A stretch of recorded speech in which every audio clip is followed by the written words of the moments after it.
Ang rallyista bago maganap ang ika-4 na SONA ng Pangulong Bongbong Marcos Jr., sinunog nila ang effigy sa kahabaan ng Commonwealth Avenue. Tunghaya ng ulat mula kay Jade Buhoy. Sa kabila ng sama ng panahon, narito sa Commonwealth Avenue ang mga rallyista na sumabak bago magsimula ang SONA. Halos 300 katao ang nagtipon-tipon upang magprotesta sa mga kamakailang naganap sa bansa sa ilalim ng mga pamumuno ni na Pangulong Ferdinand Marcos Jr. at ikalawang Pangulo Sara Duterte. Dito tampok ang effigy na kanilang sinunog sa kabila ng bahagyang pag-ulan sa nasabing daan.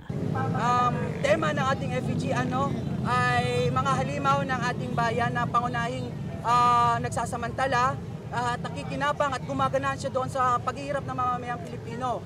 May pangalan sila si Zombie BM bilang simbolo ng ating Pangulo na wala siyang sa tamang kaisipan at patuloy siyang nagbibingi-bingihan doon sa mga panawagan ng mga mamamayang Pilipino at pangunahin dito yung pagsunod-sunuran ng ating Pangulo doon sa kanyang amo na Estados Unidos, si Trump. Tapos pangalawa, may pangalan din yung isa, si Sara Nangal, bilang halimaw na nananalakay sa pondo ng taong bayan.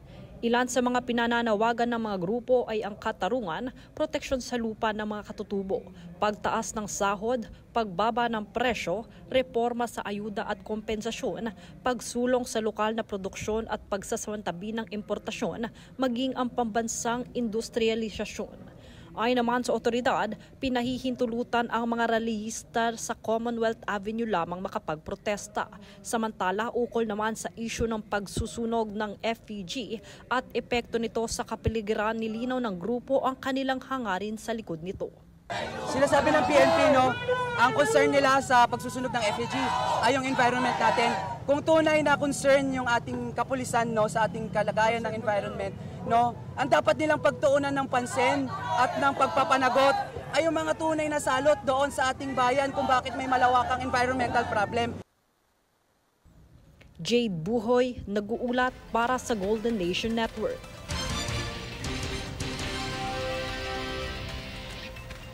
We deserve better. Yan ang naging pahayag ni Vice President Sara Duterte dahil wala umanong pakinabang ang magiging ulat ni Pangulong Marcos Jr.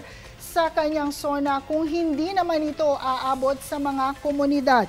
Dagdag pa niya, ikinalulungkot niyang halos baon sa utang ang mga Pilipino sa pagsisikap na mabuhay at alalahanin ang kinabukasan ng kanilang mga anak.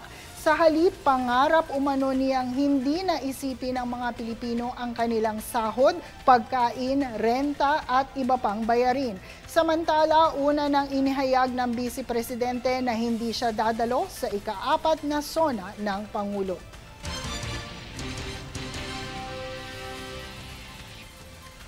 Samantala, formal nang nanumpa ang mga senador ng 20th Congress sa pagbubukas ng bagong Kongreso ngayong araw na ito. Kaugnay nito, napanatili ni Senate President Francis Escudero ang kanyang posisyon sa Senado, gayon din si Senate President Pro Tempore Jose Pimentel Ejercito Jr. o Jinggoy Estrada. Ang detalye nito sa ulat ni Princess Castro. Formal nang nanumpa ang natitirang 12 senador kasama ng mga bagong halal para sa pagbubukas ng 20th Congress ngayong Lunes, July 28. Makaraan nito ay agad na rin nilang inumpisahan ang botohan para sa itatalagang tagapangulo ng Senado. Una na sa mga nomina para sa posisyon ng Senate President ay si Senator Francis G. Escudero na sinuportahan ni Senator Joel Villanueva, Senator Sherwin Gatchalian, Senator Ronald De La Rosa at Senator Rafael Rafi Tulfo. Habang sina Senator Juan Miguel Zubiri at Senator Loren Legarda naman ang nagnomina para kay Senator Vicente Tito Soto III.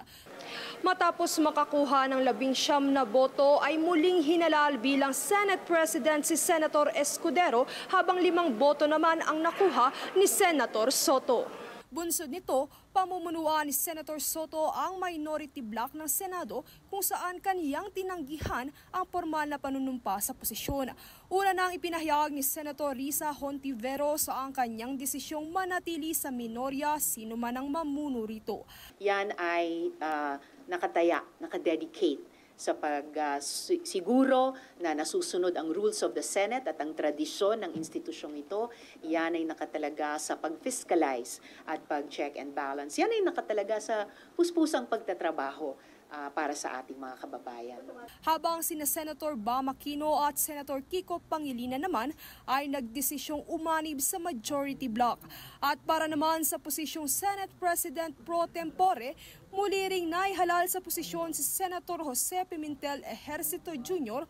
o Jinggoy Estrada para sa 20th Congress. Habang humalili naman bilang chairperson ng Committee on Rules si Senator Joel Villanueva. Samantala, gaya ng sa Kamara, walang naganap na red carpet walk sa Senado para sa pagbubukas ng sesyon. Mula rito sa Pasay City, Princess Castro nag-uulat para sa Golden Nation Network.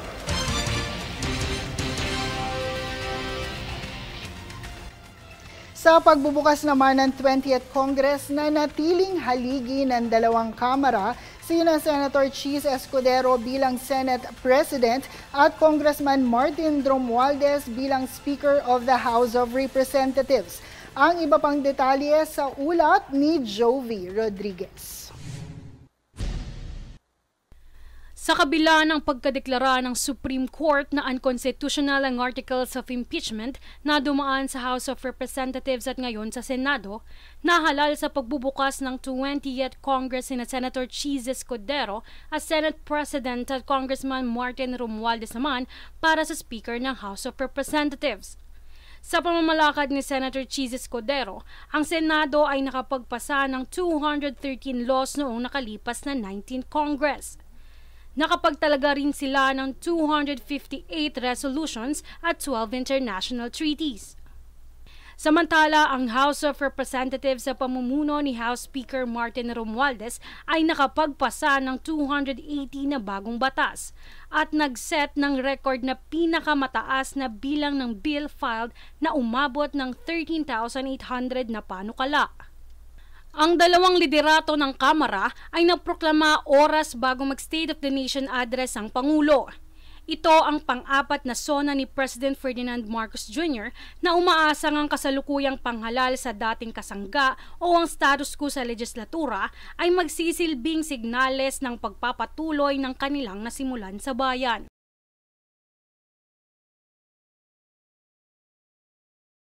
Samantala, kailan lamang bago magsimula ang SONA ay nagbigay ng pahayag si Senator Ronald Bato de la Rosa na wala siyang gana at walang balak na dumalo sa joint session ng Senate at Congress sapagkat ayaw niya na makipagplastikan sa ilang mga kongresista at ilang mga taga-Malacanang na kanyang nakaalitan.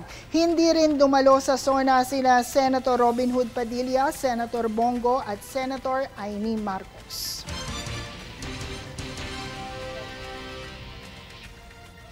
Kinumpirma naman ni Senator Amy Marcos nitong umaga ng Lunes na hindi siya makakadalo sa ika-4 na SONA ng Pangulo kasama ang ilang Duterte block. Ang kaganapan tunghayan sa ulat ni Princess Castro. 4 na senador mula sa Duterte block ang kumpirmadong hindi dadalo sa ika-4 na State of the Nation Address o SONA ni Pangulong Ferdinand Marcos Jr. sa Batasang Pambansa ngayong araw. Ito ang kinumpirma ni Senator Amy Marcos sa isang maikling media forum sa Senado kung saan anya ito ay kanilang napagkasunduan. Ang 3 pang senador na tinutukoy ni Marcos ay sina Senator Christopher Go, Senator Ronald De La Rosa at Senator Robin Hood Padilla. Hindi pumunta last year si Bongo, si Bato, hindi rin pupunta si Robin, ako rin, si Senator Marcoleta. Hindi ko alam kung ano ang desisyon. Pero nag-usap-usap po kami na hindi talaga pupunta. Sa panig ni Marcos, mas mahalagaan niya na tugunan ang nakaschedule na pagtulong sa mga nasalanta ng bagyo at sama ng panahon sa bansa. Kaugnay nito ay nilinaw rin ng senador na walang kinalaman si Vice President Sara Duterte sa hindi niya pagdalo sa SONA. Sa kabila ng hindi pagdalo, kanyang tiniyak na kanya pa ring pakikinggan ang sasabihin ng Pangulo sa kanyang talumpati. Samantala, homework list naman ang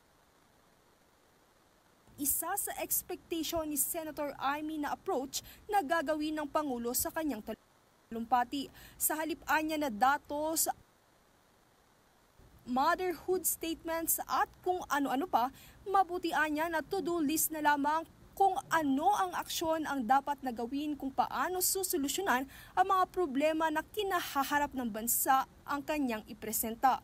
Pagdating naman sa pagsuporta kay Senate President Francis Escudero sa posisyon nito sa Senado, nakisama lamang umano siya kina Senator Go at Senator De La Rosa. Princess Castro nag-uulat para sa Golden Nation Network.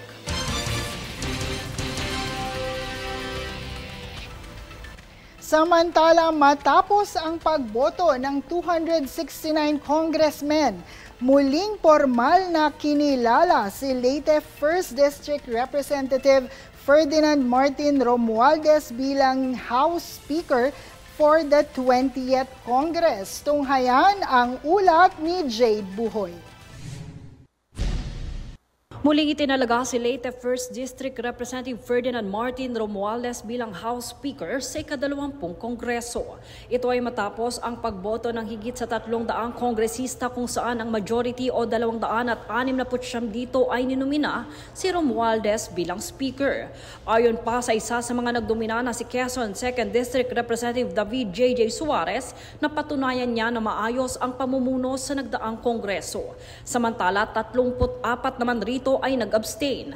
Ilan rito ay sina Dinagat Island Representative Kaka Bagao, Bacolod Representative Albi Benitez, Akbayan Party List Representative Percy Sendanya, Kabataan Party List Representative Rene Co, at Association of Philippine Electric Cooperatives o APEC Representative Sergio Dagook. Pahayag naman dito ni Romualdez na ang kanyang pagkakaluklok ay mananatili ang kanyang matapat na paglilingkod sa bayan.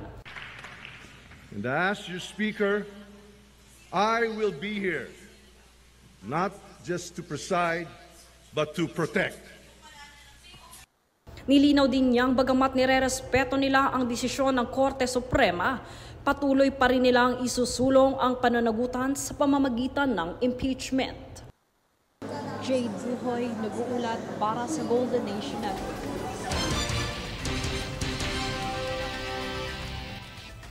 Susunod sa News Force. Senator Ontiveros pinanghahawakan na ongoing pa din ang impeachment trial kay VP Sara.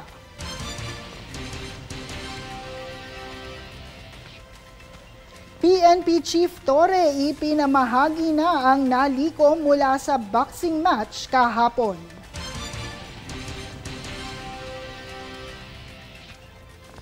PBBM nagbabala sa mga gumagamit ng hindi tama sa pera ng taong bayan. Manatiling nakatutok para sa higit pang mga balita sa pagbabalik ng News Force.